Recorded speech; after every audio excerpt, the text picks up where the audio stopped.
చెప్పడానికి వస్తున్నాడు నా మిత్రుడు ఉదయ్ కిరణ్.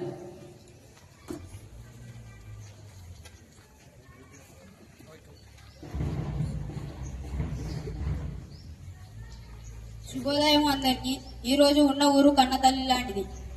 ఈ రోజుట్లో మనుషులందరూ ఉన్న ఊరిని వదిలి దేశ విదేశాలకు వెళ్తున్నారు.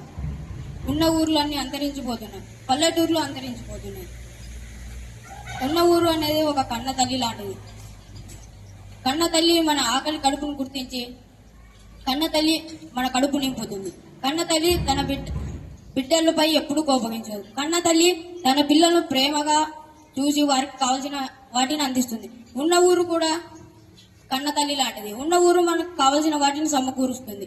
ఉన్న ఊరిలో మనకు తెలిసిన ప్రజలందరూ ఉంటారు.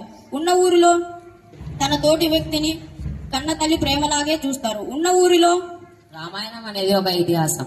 రామాయణాన్ని తెలుసుకోవడం మనకి ఎంతో గొప్ప విషయం. రామాయణం ప్రజలు ఉన్నంత వరకు ఉంటుంది. ఇప్పుడు రామాయణం గురించి చెప్పడానికి నా మిత్రుడు ఓంకార్ వస్తున్నాడు.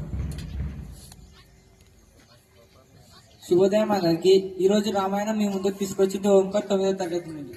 ముందుగా రామాయణాన్ని రచించిందో ఎవరో మీకు తెలుసా? అవును, వాల్మీకి మహర్షి రామాయణాన్ని రచించాడు. రామాయణం మానవ జీవితాన్ని సంస్కరించగల మహాకావ్యం. రామాయణంలో అమ్మా నాన్న అనురాగం, అన్నదమ్ముల సంబంధం, భార్యాభర్తల అనురాగం, గురుభక్తి, శిష్యానురక్తి, స్నేహఫలం, ధర్మబలం, వినయంతో ఎదగడం, వివేకంతో ఒదగడం, జీవకారుణ్యాలన, ప్రకృతి ఎన్నో దీనిలో కనబడుస్తాయి. రామాయణం చిన్న చిన్న ప్రాంతాల ద్వారా గొప్ప సందేశాన్ని అందిస్తుంది. రామాయణం చదవడం అంటే జీవితాన్ని చదవడమే. వాల్మీకి మహర్షి రామాయణంలో మారీచుడి వంటి రాక్షసుడు రాష్ట్రీయ మరియు క్రీడా వార్తలు మీ ముందుకు తెచ్చాడు యశ్వంత్ ఫైనాన్స్ అఫైర్ నుంచి. రాష్ట్రీయ వార్తలు. తెలంగాణలో మరో 3 కొత్త విమానాశ్రయాలు. కేంద్ర మంత్రి కీలక ప్రకటన.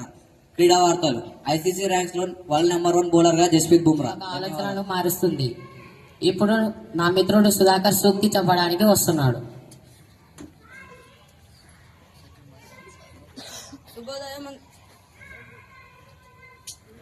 శుభోదయం అందరికి.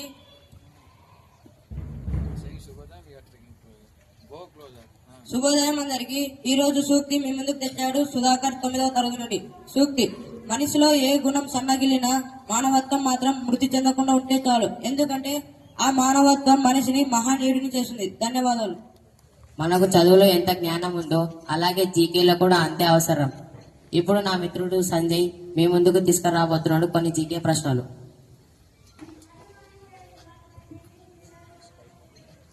అందరికీ శుభోదయం. నేడు జీకే ప్రశ్న మీ ముందుకు తీసుకొచ్చాడు సంజయ్ 9వ తరగతి నుంచి. 6వ తరగతికి ప్రశ్న.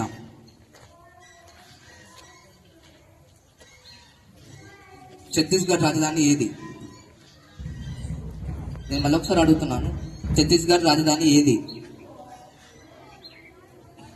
మీరు చెప్పిన సమాధానం కరెక్ట్ అయినది. రండి వారిని అభినందిద్దాం. కరెంట్ సమాధానం వచ్చేసి రాయ్పూర్. 7వ తరగతికి ప్రశ్న. భారతీయ కరెన్సీ నోట్లపై ఎన్ని భాషలు రాయబడి ఉంటాయి?